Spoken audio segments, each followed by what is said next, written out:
Rise. Support court with Judge Vanderby is now in session. Judge, this is case number JVB1062, Sanchez case. Thank you. You're welcome.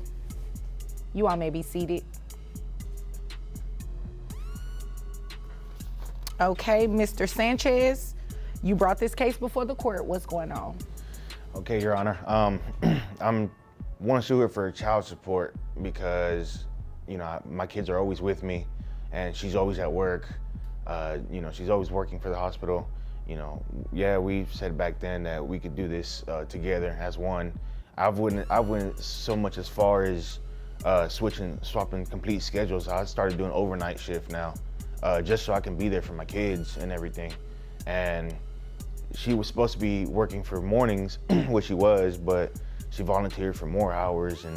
And even when she's not at work, she's just never home. I don't know where she is. She doesn't call us. She doesn't call our kids. My kids are always wondering where she's at. And you know, I myself, sure, she can do what she wants as long as she lets me know where she is for her own safety. But my kids always wonder where she's at. They're always at, for days at a time, she's never home. And we broke it off several weeks ago. And only with my income alone, I can't really just do it with just me and my kids. Especially that one has autism. I've always got to take her to the doctor and whatnot. And for these past 3 weeks, I have not seen or heard from her, even as so much as trying to help out with the kids or anything like that. So I can't get it. I'm surprised she's even here at court today. All right, guys, buckle up, because what you just witnessed wasn't just a man speaking. It was a father bearing his soul. Mr. Sanchez walks in not to point fingers, but to pull back the curtain on what single-handed parenting looks like. Between night shifts on the road and raising a child with autism, he's stretched thin, physically, emotionally, financially. And what's more gutting, his kids don't even ask about their mom anymore. That speaks volumes. No bitterness, just brutal truth. You can feel his exhaustion in every word. And while he's holding it together, the courtroom begins to sense the storm isn't him. It's the silence and absence from the other side. This isn't drama, it's damage control. Okay, when you say kids, how many? I have two. Two, all right. You mean we, like you? No, I have two. Ma'am, I'm addressing him. So he answered appropriately, and you'll have your opportunity to speak, okay? Okay. Okay. Thank you, Your Honor. All right, so you said you changed your job to now you work overnight? Yes. What is it that you do? I drive an 18-wheeler. I drive locally. I deliver hospital supplies.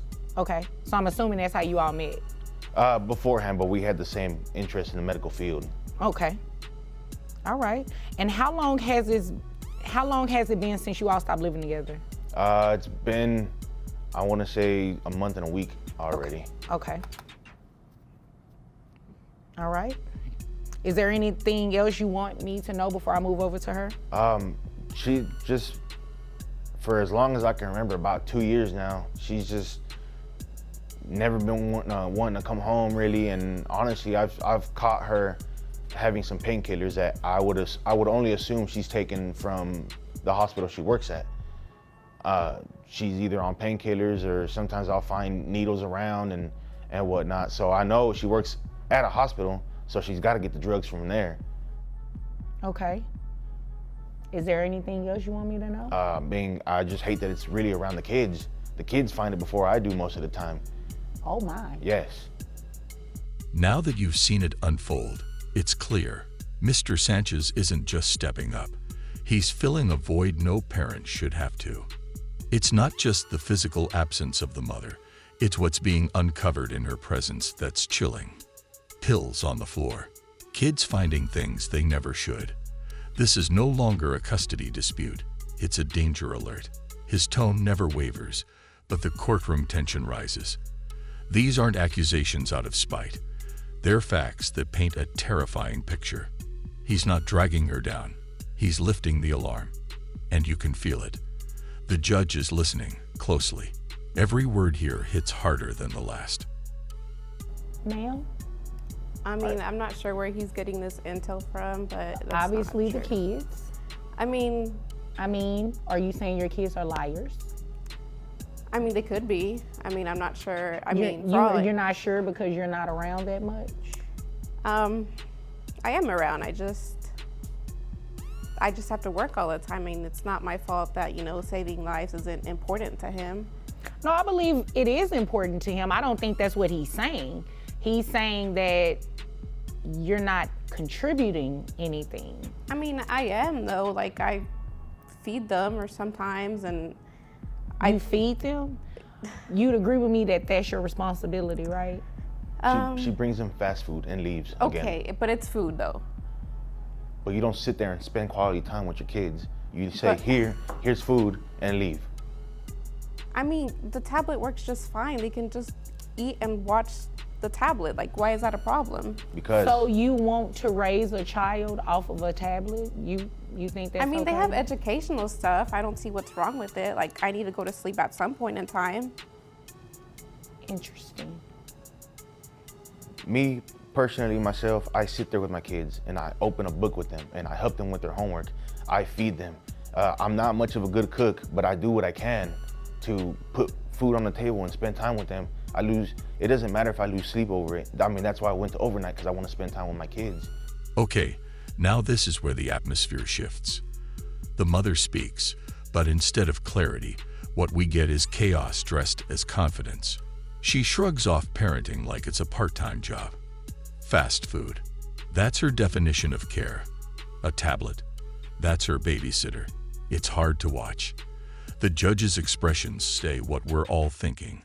This isn't parenting, it's passing the buck. And every excuse just digs the hole deeper. There's no remorse, no self-reflection, just surface-level defense. When you contrast her detachment with the father's sacrifice, the imbalance is almost unbearable. She's present, but not really. And in court, presence isn't enough. You have to show up with effort. I went to Changed overnight. his shift to As he spend more should, time he's with a the dad. kid. As but- you should, you're a mom. The audacity. I mean, but I have a more important job. I mean, how many times are you going to say that? I mean, you have the audacity to say that he's a dad and he should do these things, but you're the mom and not doing these things. He changed his shift, why can't you? Because it's inconvenient to me. I've actually heard a couple times to where she says, I gave birth to him, it's your job to take care of him. You believe that? Yes. Interesting. Wow. No, that's not how this works. That's not how any of this works. You are going to financially support these children, and I'm going to make sure of it today. And you may want to look into trying to do a shift change yourself so you can spend some time with the kids. I mean, obviously, I can't court order you or force you to spend time with them, but you should want to spend time with the kids. And I mean, considering that one of them has autism, you should want to spend more time with your kids. I mean, I get it, but it's too much work having a kid with autism. That's why I just leave it to him, because he's better suited for that. Right, yeah, no. I'm not about to do this game with you. Since you left a month and a week ago, have you given him any money for the children? I don't need an explanation either. It's a yes or no. No. Okay, thank you. All right. She's actually asked for money instead of giving. And then you have the nerve to ask for money and the kids are with him? I mean, he has an obligation to give me support.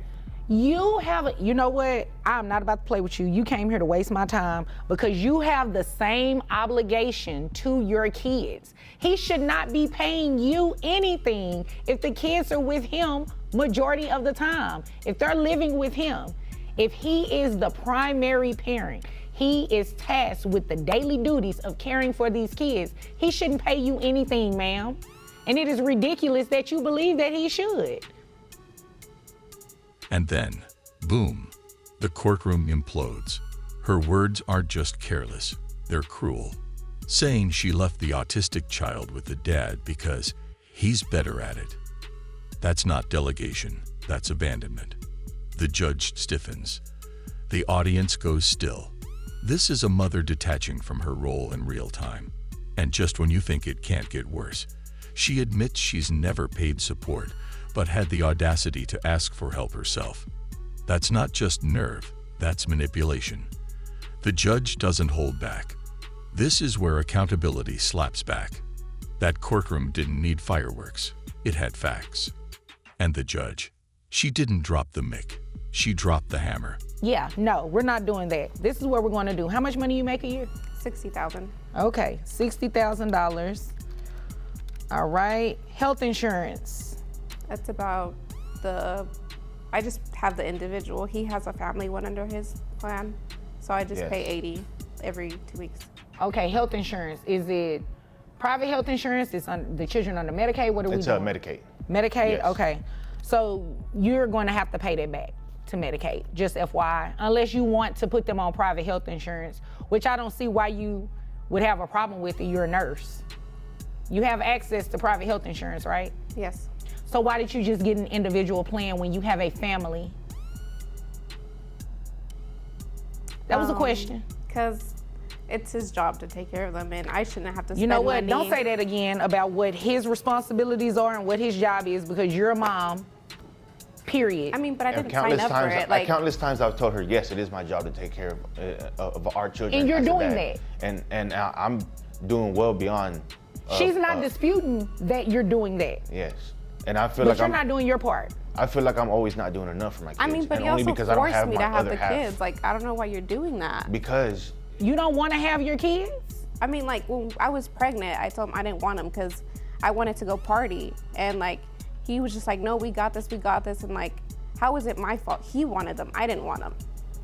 So. But you kept them. no, we've talked about having kids and we've wanted kids. I know, but once like, she when we got were pregnant, older, once she got not right pregnant and now. she knew she couldn't do what she needed anymore, or really what she wanted anymore, then it was just, oh, this baby's really an inconvenience to our lives. I mean, but you know This what I child like to support party. payment is about to be an inconvenience to you as well, because you're going to pay child support. Whether you wanted them or not is beside the point. You had them, they are here, they are your responsibility just as much as they are his responsibility. So $60,000 a year. I have your gross set at $5,000. Your net is $4,101.87. Medicaid reimbursement based on 9% of your gross is $450. Do you think you can get health insurance through your employer that's cheaper than that for the children? I mean, I guess. I don't know. You don't want to look into it? Not really. we work for the same company. Yes, she does. Oh, okay. So this is what we'll do. You just go ahead and pay that, and you can roll your eyes all you want to. I can roll my eyes too. We're just going to have you reimburse Medicaid that full $450.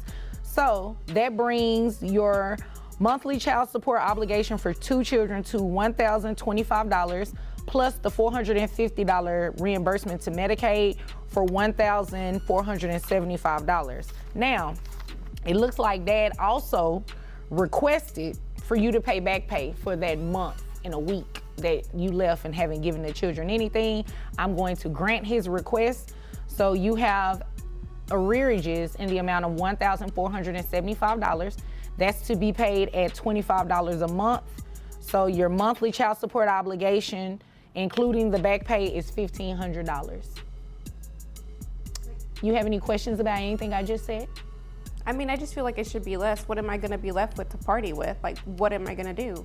I don't know, maybe pick up some extra shifts or work a part-time job. Or take care of your kids. Don't, you know, if she doesn't want to take care of her kids, I really don't care at this point. I just want to make sure he gets some financial assistance. I mean, but he makes enough money. And I mean, you make enough money too. So again, do you have any questions about anything I just said? No. Okay. You have any questions, sir? No. Okay. Well, if there's nothing further, you all are dismissed. What you just saw wasn't just a verdict. It was justice with teeth. $1,475 a month, including back pay. But instead of guilt or even shock, the mother's concern is chilling. She's worried it'll mess with her party plans. Seriously, that right there tells you everything. The judge stands firm. No more excuses, no more loopholes. You want to parent. Pay the price, not just in dollars, but in responsibility. This wasn't just a ruling, it was a reset. A father walked in with the weight of 2 parents and a mother left with a bill and a reckoning. Courtrooms don't always get it right, but this time, they absolutely did.